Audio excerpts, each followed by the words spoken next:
Baik, bismillahirrahmanirrahim. Assalamualaikum warahmatullahi wabarakatuh. Waalaikumsalam warahmatullahi wabarakatuh. Baik, jadi karena memang ini ada saya tugas dan harusnya memang ini pertemuan 15. Pertemuan 15 itu sudah saya buat soalnya. Cuman di pertemuan kemarin kan ada memang kita jam ganti ya kan. Cuman apakah memang mau digantikan atau gimana kalian diskusinya? Satu kali aja, masa dua kali kan ada dua.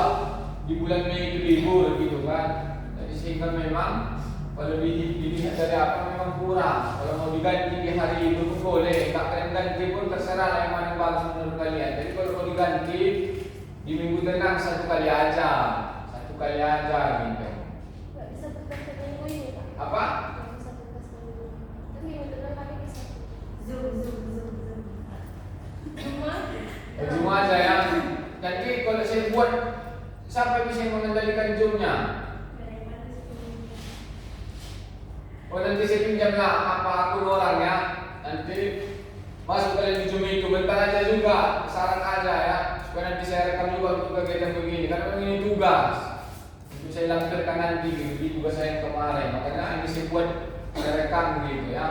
Itu sebagai pemberitahuan untuk kita. Karena memang di bulan Januari itu ada 2 hari Kamis yang libur ya kan, merah kalender. Sehingga memang kalau di jadwal itu ada 2 hari liburnya sehingga harus diganti ya. Jadi terkait ini apa-apa saya sampaikan saja materi. Nanti kalau ada waktunya silahkan dikerjakan, kalau enggak apa-apa ya.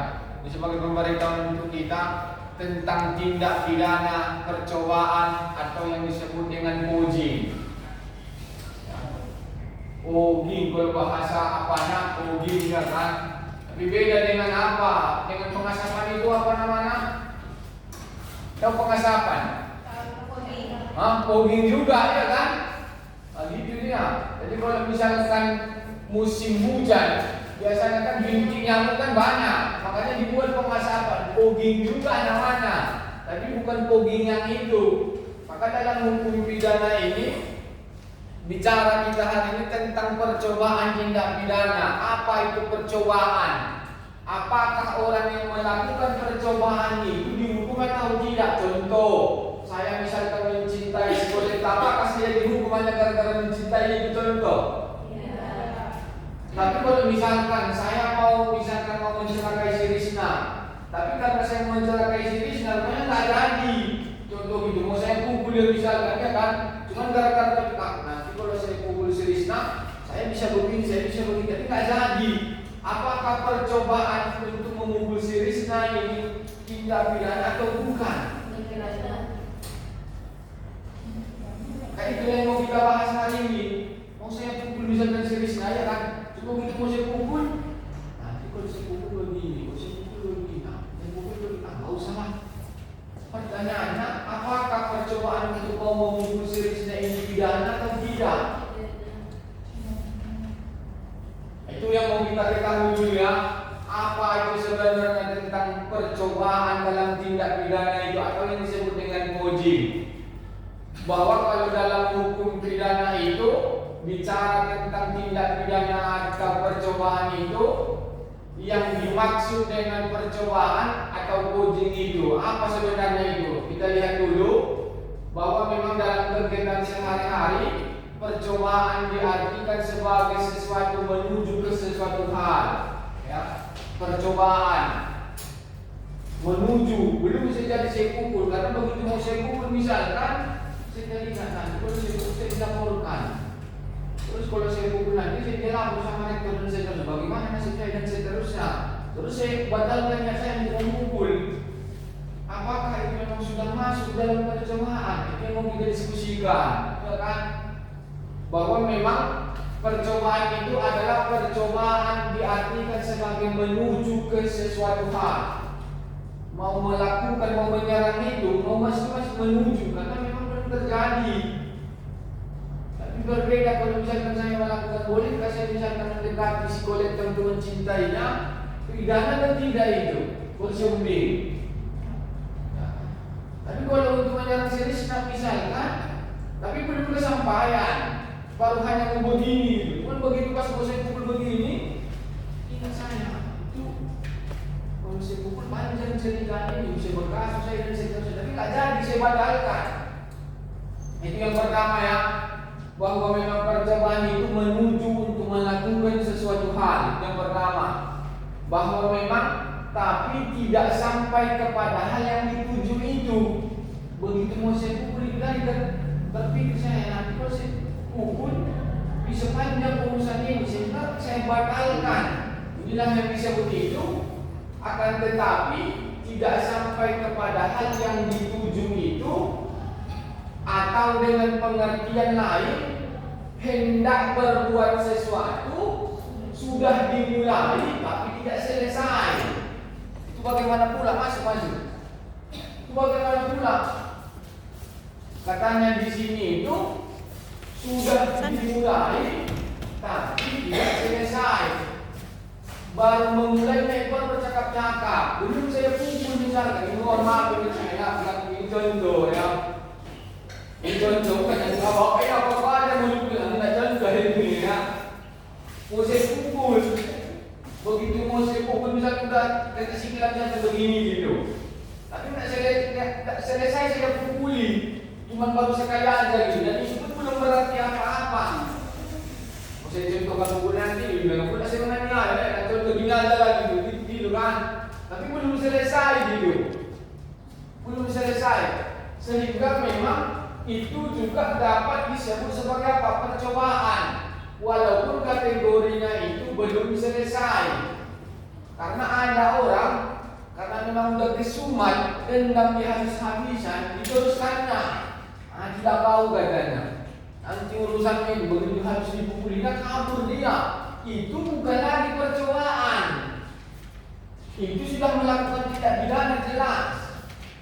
Tapi baru saya pukul begini sedikit, nggak saya teruskan, udahlah panjang pula nanti urusannya ini gitu. Sehingga itulah yang bisa utama sebagai tindak pidana percobaan. Dilakukan tapi tidak dengan selesai. Tapi kalau dilakukan yang udah puas ya, mampus kau kan, hati kau kan, habis kau kan, cabut dia. Itu bukan lagi percobaan dia, tapi sudah tindak pidana. Tapi kalau dia percobaan untuk mencintai, tindak pidana atau tidak?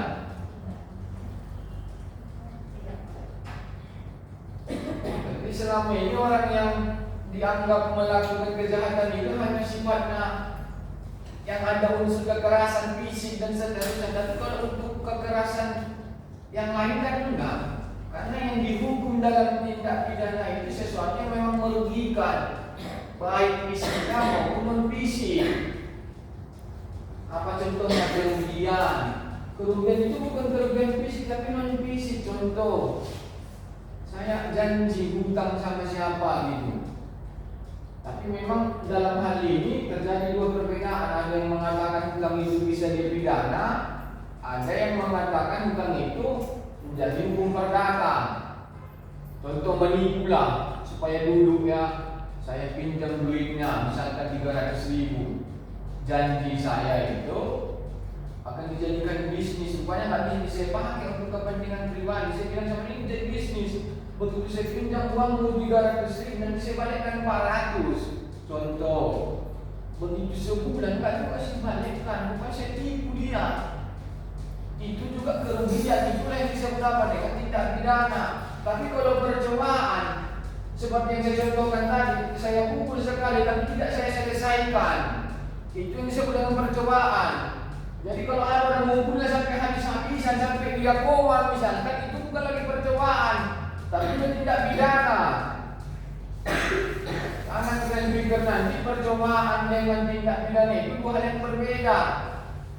Makanya di sini ditekankan melakukan sesuatu hal dengan tidak melakukan sesuatu hal, dilakukan kemudian tapi tidak selesai. Contoh nanti apa? Jika ada yang memfitnahmu, kalau fitnahnya itu diteruskan, itu sudah masuk kategori percobaan. Contoh misalkan ada yang menggibahmu dan seterusnya, dijelek-jelekkan kau gitu, diteruskannya. Tapi kalau tidak diteruskan, nah itu yang disebut dengan percobaan. Ada perbuatan sehingga untuk dilakukannya, tapi nggak jadi dilakukannya, baru separuh dilakukannya perbuatan itu, tapi nggak jadi diteruskannya. Berpikirnya nanti kalau diteruskan bisa bahaya ini. Itu tidak termasuk. Termasuk yang percobaan itu tidak menyudahi perbuatan itu. Paham maksudnya? Dilakukannya sekali, tapi begitu sekali dia terpikir, dia tiba-tiba kalau diteruskan bahaya, sehingga begitu dilakukannya sekali, entah apa alasannya, tiba cabut dia langsung kabur dan seterusnya. Contoh gitu, maling di rumah kalian, udah sempat masuk ke rumah, begitu masuk ke rumah memang udah dipegangnya TV misalkan gitu kan, begitu dipegangnya TV muncul sadarnya, kalau ketahuan aku mencuri TV ini bisa bahaya, sehingga udah masuk dan memang ke rumah udah dipegangnya TV, begitu mau diangkat, udah diangkat pun, begitu mau diangkat di bawah, terpikir dia panjang, kalau angkat ya saya turun cemana, begini cemana dan seterusnya, sehingga apa? Dia letakkannya kembali, kabur dia. Itu sudah masuk percobaan dia. Nah, kalau cuma dia mendekati, dia ada niat untuk mencuri, tapi dia belum memegang barang itu, Sudah termasuk. Selama memang misalkan dalam hal pencurian, masuk dia ke rumah yang bukan miliknya tanpa izin, mengambil atau memegang sesuatu, memang kalau kategori pencurian itu memang harus mengambil baik sebahagian maupun seluruhnya, sehingga masuk dia tanpa izin yang punya. Sudahkah memenuhi unsurnya? Dalam hal percobaan ini sudah memenuhi unsur dia percobaan, Pak, sudah. Makanya kita lihat dulu nanti percobaan ini dipidanakah atau tidak. Nanti kita lihat setelah ini. Kita mau dudukkan dulu definisi apa itu percobaan. Tapi kalau percobaan untuk mencintai itu nggak dihukum, Pak. Ada lupa apa namanya rasa terpendam ya kan? Apa namanya cinta dalam diam ya? Lebih sakit itu ya kan? Mau ungkapkan aku idola, nggak diungkapkan cemana gelisah. Itu dihukum atau tidak itu? Ya kan contoh dia gitu, suka sama siapa ya kan? Jadi dia yang suka si laki-laki nggak biasa aja, ungkapkan tidak. Kalau ungkapkan idola ini malu aku. Gimana itu? Diungkapkan enggak diungkapkan menyiksa batin, enggak tenang gelisah. Sebelum ungkapkan ini enggak tenang aku. Pertanyaannya, apakah dengan cara mengungkapkan perasaan sama orang dipidana atau tidak itu? tidak. Jadi kalau misalkan kalian ada perasaan sama laki-laki atau laki-laki suka sama kalian, ungkapkan aja. Oh Pak, harga diri Pak, masa cewek yang membantu, nggak ada urusan.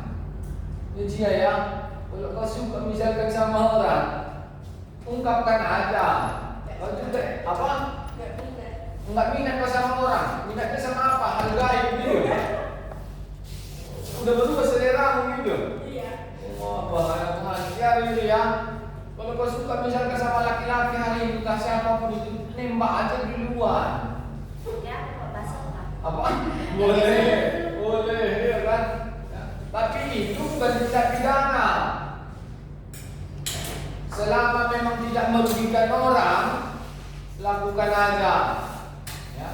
Kalau memang dia merugikan nanti baru menjadi kategori tindak pidana. Tapi kalau dia nggak merugikan, enggak, ungkapkan aja. Pak, kenapa termasuk percobaan tadi? Yang mana? Kan dia kan cuma Mendekati sampai masuk ke rumah atau bagaimana? Ini contoh di sebuah kantor pos ada seorang, ada sebuah sepeda.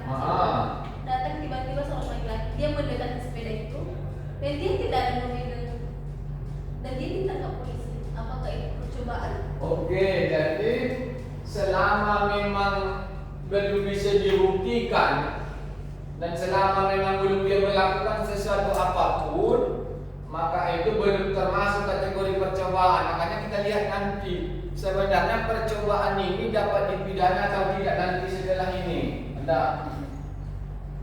Nah, ini dia nanti kita bahas ya kan.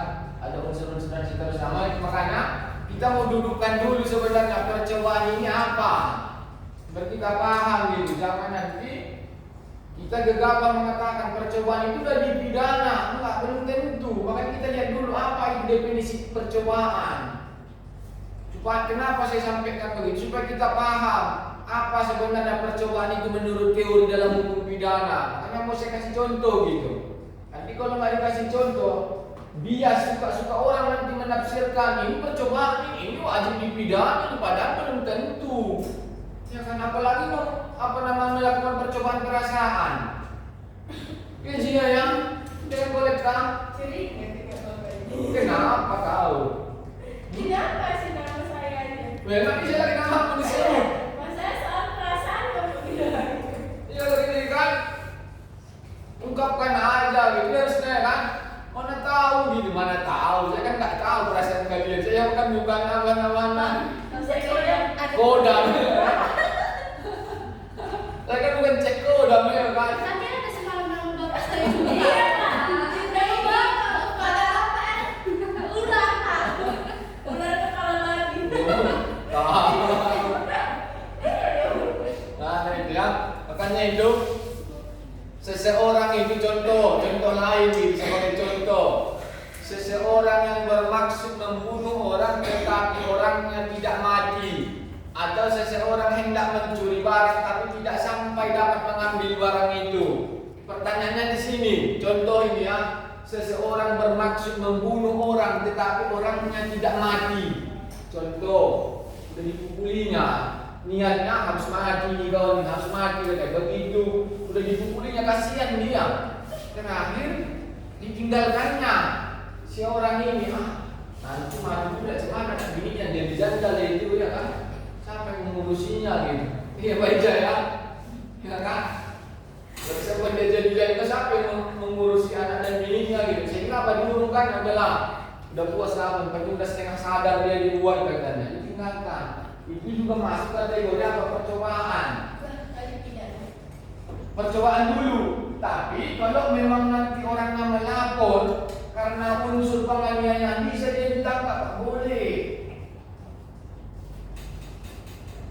Tapi bukan lagi masuk sebenarnya kategori percobaan, tapi apa? Sudah menjadi tindak pidana karena dilarikan ke pasalnya. Apa contohnya misalkan penganiayaan. Pak. Jadi kalau misalnya ada orang itu kan, dia niat mau kayak ngambil atau begal motor dia lah gitu kan. Tapi nggak sengaja orang itu kayak tertusuk dia lah sama senjata tajam gitu kan.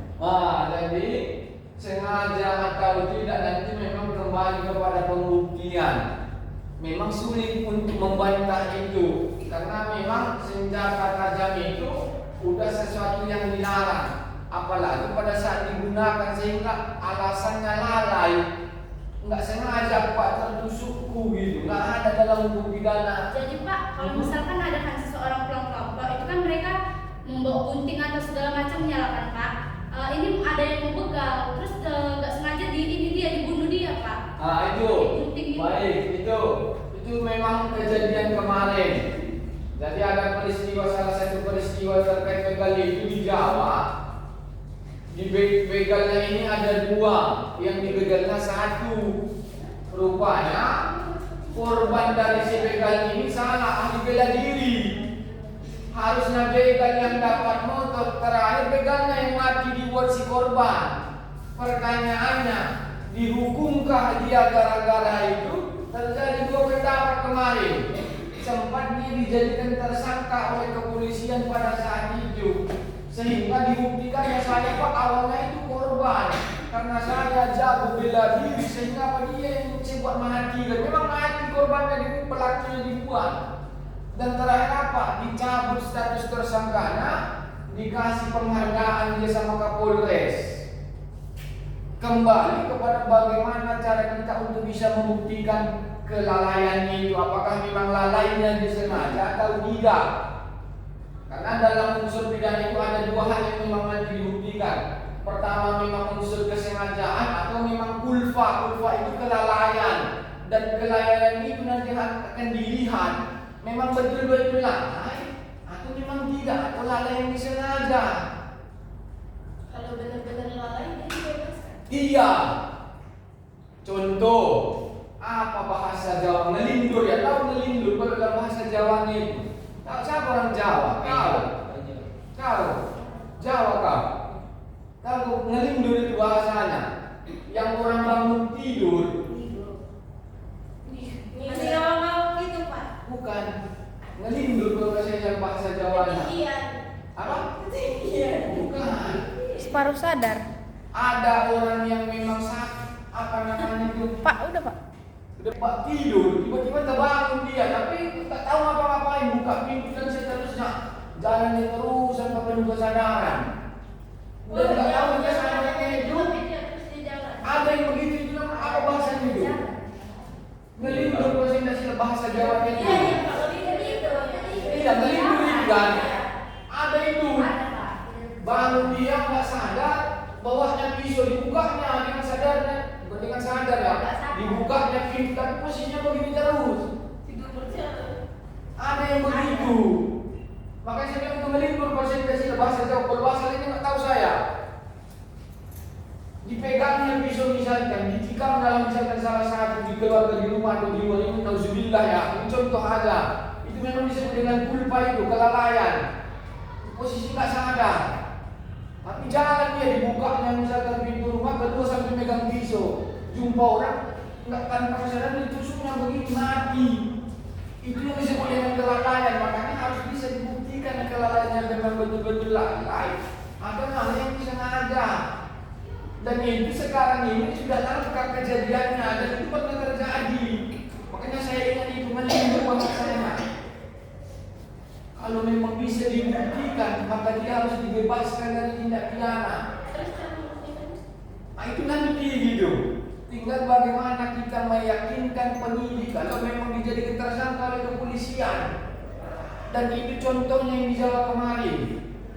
Begitu dia ditetapkan tersangka, membela diri dia dibela, begitu dibela memang diyakinkan penyidik sehingga dicabut status tersangkanya oleh kepolisian dan dikasih penghargaan. Makanya saya bilang tadi, kalau memang bisa dibuktikan memang betul-betul lalai atau memang disengaja, itu dua hal yang berbeda. Contoh lagi dalam begal tadi, antara pelaku dan korban, misalkan pelaku 2 orang ya pakai sepeda motor, ini begalnya ya, 2 orang naik sepeda motor memang bawa alat benda tajam dan korban ini naik sepeda motor juga 1 orang. 1 orang naik sepeda motor dan dia di dalam jok keretanya itu ada obeng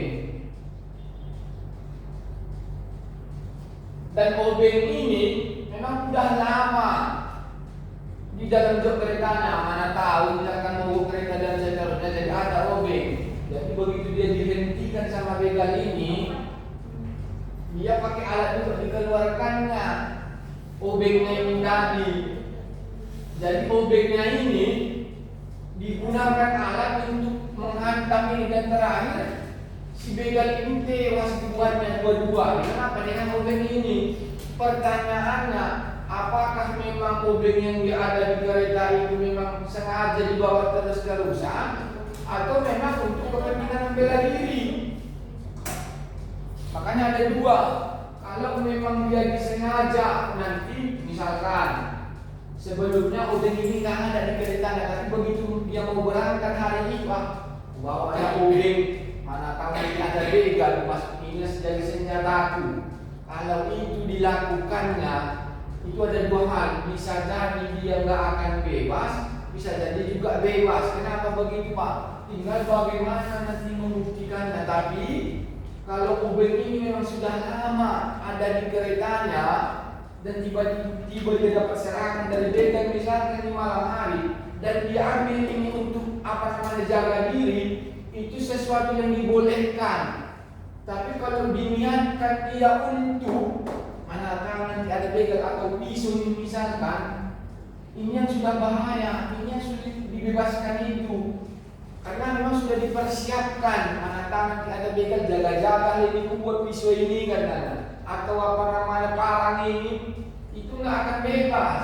Tapi kalau sudah lama tiba-tiba dibuka dan dia dapat serangan, diambilnya misalnya hubungan fisik itu boleh jadi. Paham maksudnya? Dia ambil batu. Nah iya, jadi contoh bagaimana Pak kalau diambil kayu, batu. Karena yang kejadian di Jawa itu diambilnya memang batu yang ada di lokasi. Karena dua begal yang ini pakai alat, diambilnya batu, dipukulkannya dengan teknik bela dirinya ke begal tadi. Mati dua-dua begal sehingga apa? Di awal ditetapkan tersangka, setelah pembuktian di penyidik dibantah semua dari sehingga apa? Itu terakhir dibebaskan. Makanya apa? Bagaimana cara kita membuktikan supaya yang tadinya tersangka, tapi kita mampu membuktikan sehingga dibebaskan dan dicabut status tersangkanya.